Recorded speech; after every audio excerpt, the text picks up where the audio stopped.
My name is Ian Maxwell Grant. Well, that's my legal name, the one I've had for decades now. Or is it centuries? I honestly don't know, and I'm beyond caring at this point. See, I am a vampire. I know, that's a bold claim. But it's true. I'm a real flesh and blood vampire. I may look as human as anyone else, but I'm not. Well, not entirely. Yeah, I do have special fangs alongside my teeth. I do drink blood. I also don't age beyond a certain point. I'm around 350 years old, and I know that's pretty damn old by human standards, but by vampire standards, I'm barely middle aged. Now, assuming you believe me, you're probably conjuring all sorts of images in your head right now. Or you think I'm some kind of crazy person who never got out of his teenage goth phase. I honestly wouldn't blame you. It's not your fault, but it's not our fault either. I promise. There's a reason for that common misconception, and that reason is a big part of why I'm doing this. I cannot overstate how many rules and taboos I'm breaking right now. 5 years ago, any vampire sharing their story like this, it would have been unthinkable. But a lot has changed in that time, and there are many more changes to come. Bad changes that do not bode well for anyone, vampire or human.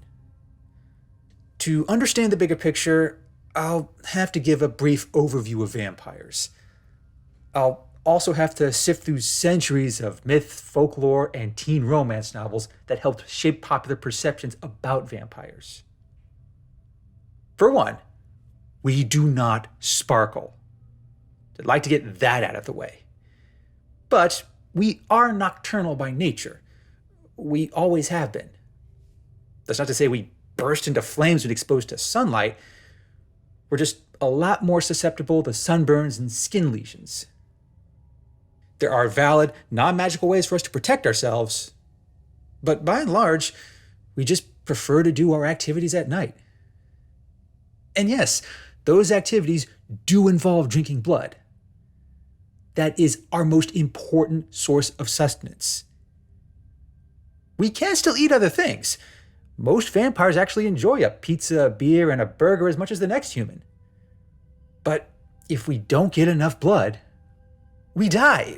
Plain and simple. I won't get into the complex biology and chemistry of it all. Just know that there are some vital components in blood that vampires need, and these are components that human bodies produce quite naturally. Vampires just can't, and that's why we have to drink it. That's why we have fangs. If that sounds like a royal pain, that's because it is. Going out at night, hunting vulnerable animals, or finding a willing human, that can be tedious and difficult. But I promise you, it's nothing like what you see in old horror films. Because for most of vampire history, we actually didn't hunt humans. We didn't sneak into their beds at night, bite their necks, and suck their blood against their will. In fact, drinking a human's blood without their consent, that is very taboo. And we treat vampires who do that the same way humans treat violent criminals. We also don't employ magic, psychic mind games, or some elaborate act of seduction. What we do and why we do it, it's just basic survival. And by and large, it's actually a lot easier to just ask humans for their blood. And in exchange, we give them something in return. Sometimes, especially during the old hunter-gatherer days, we'll help them hunt larger animals for food. Sometimes, mostly in more contemporary settings, we'll offer them valuable resources, be it gold, clean water, gems, or tools. And yes, sometimes we'll even offer them sex. And yes, vampires do have sex. And no, it's not that dissimilar from human sex. I'd rather not get into the lurid details here. All you need to know is that the more sexualized aspects of vampire lore, that didn't come from nowhere.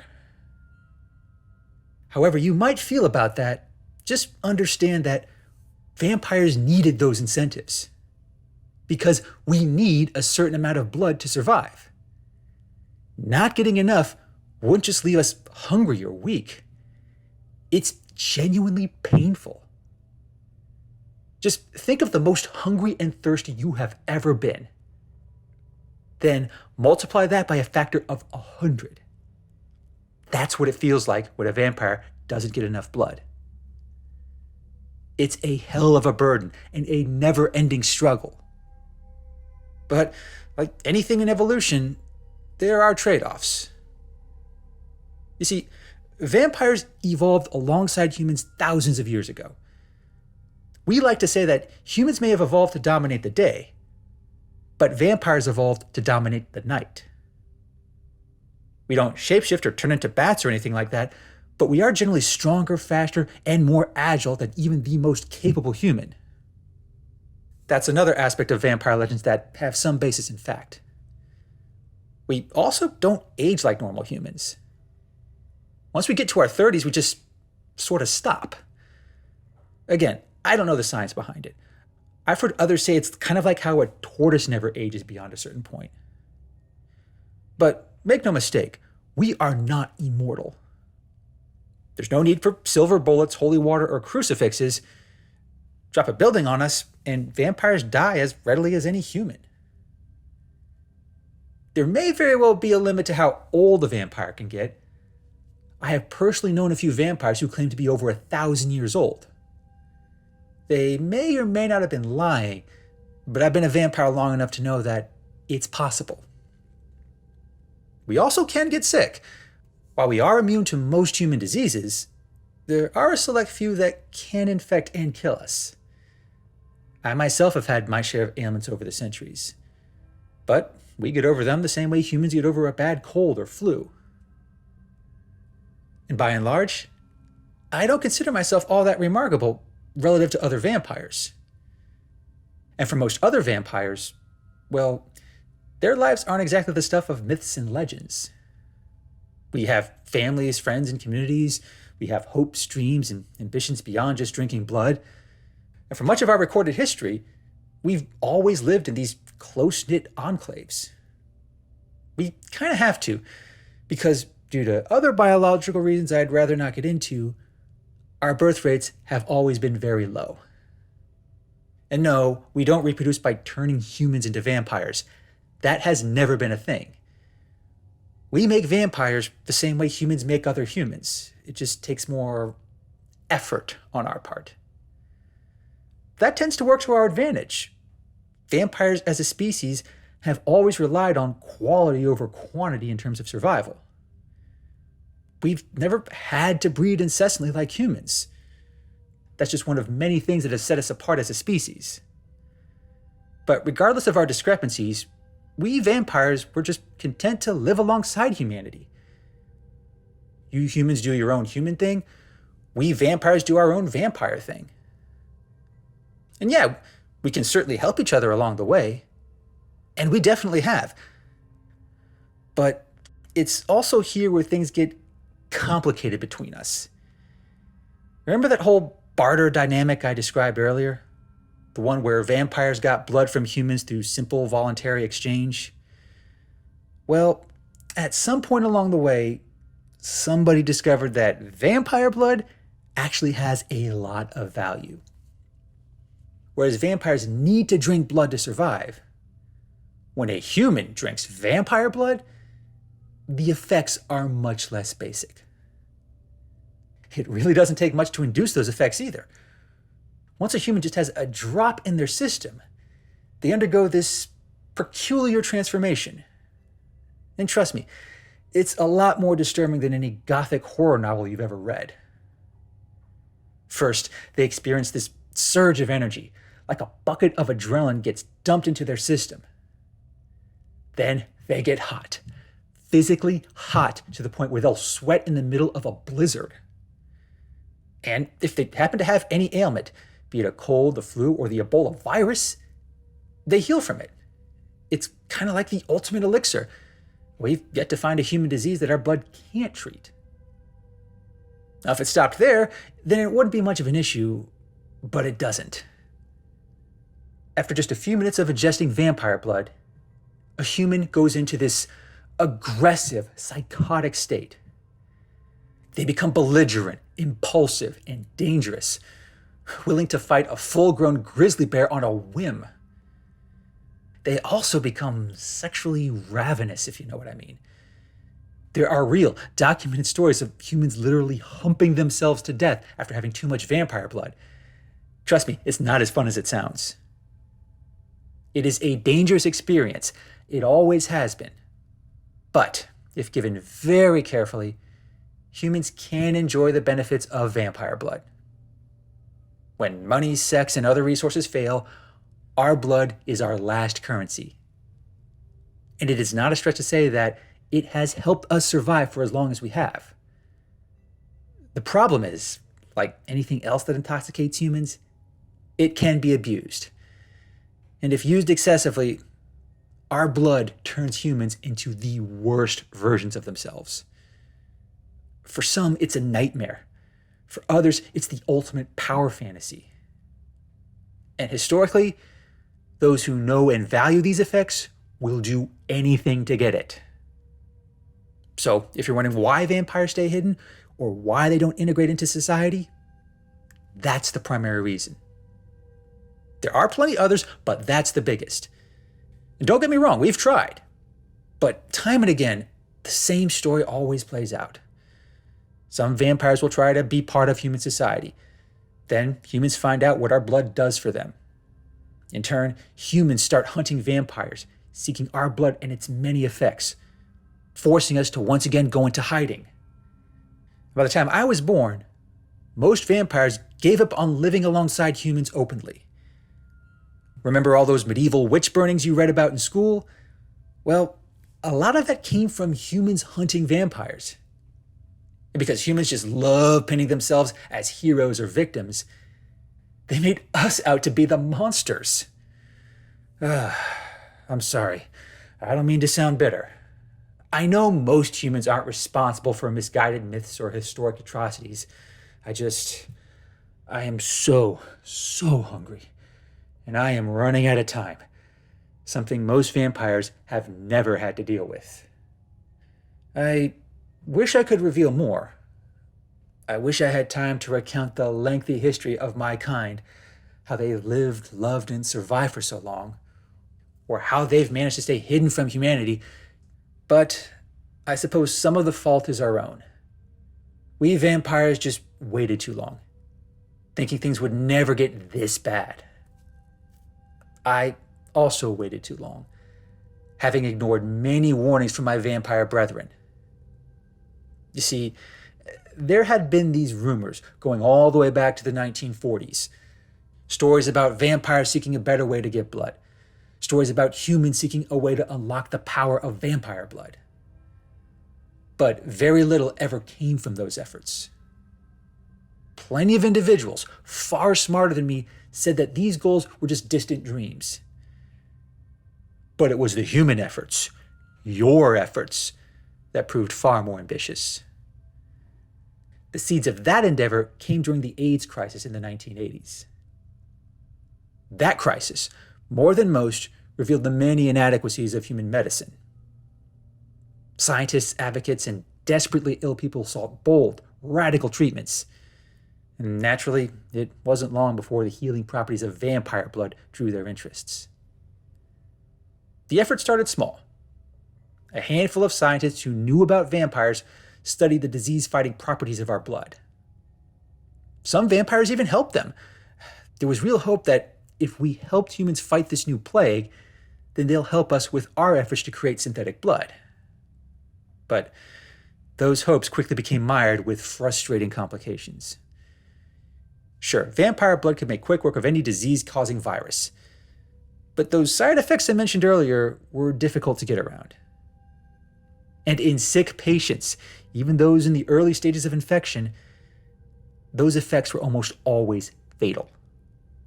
And even when they weren't, there were still some lasting side effects that made vampire blood unviable, at least for the time being. And for many years, progress in overcoming these challenges was slow at best. Then, in the early 2000s, there was a breakthrough. Well, breakthrough might be too gentle a word. Some doctors in South America went and captured a few vampires against their will. And they did these experiments on their blood that I don't even want to begin to describe. The goal was to distill their blood into a new form, which they called red concentrate. And from it, they would parse out certain components that would, in theory, heal a human patient without the nasty side effects. That was the intent. Questionable ethics aside, it was a good one. But when they finally tested this red concentrate on a human, a very sick, terminally ill human no less, the results were beyond disturbing. I can only do so much to put into words what happened.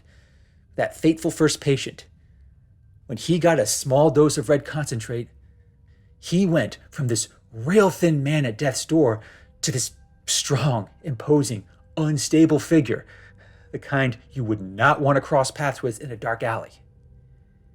He might have been healed from the virus, but he was not the same. Nor did he suffer the same effects that many others did after ingesting vampire blood. Strangely, the man didn't become angry, aggressive, or hot. Instead, he became cold and callous. One scientist actually remarked that his emotional responses were disturbingly numb. There were also some distinct physical transformations. He didn't just become physically strong, stronger than even a full-grown vampire. His skin became darker and grayer. The veins on his body even became redder, as though the blood inside him was glowing. Aside from his appearance, there were also some distinct psychological changes. After just a few days of having just one dose of red concentrate, he became consumed by this craving. Not just for blood, food, or sex, for everything. And he had no restraint or hesitation in seeking it. He just took what he wanted with perverse glee. And he also developed a fondness for cruelty that had never been documented with anyone who had ever used vampire blood. He actually laughed hysterically as he choked a young nurse to death. He became sexually aroused when someone near him winced in pain. He even smiled as he knocked out one of the doctors, gnawed at his arm, and, well, I'll stop there, but trust me, it gets every bit as disturbing as you think it does. But the worst part of all was he never came out of this state. The man he was before he took red concentrate, he was dead. And in his place, there was something else.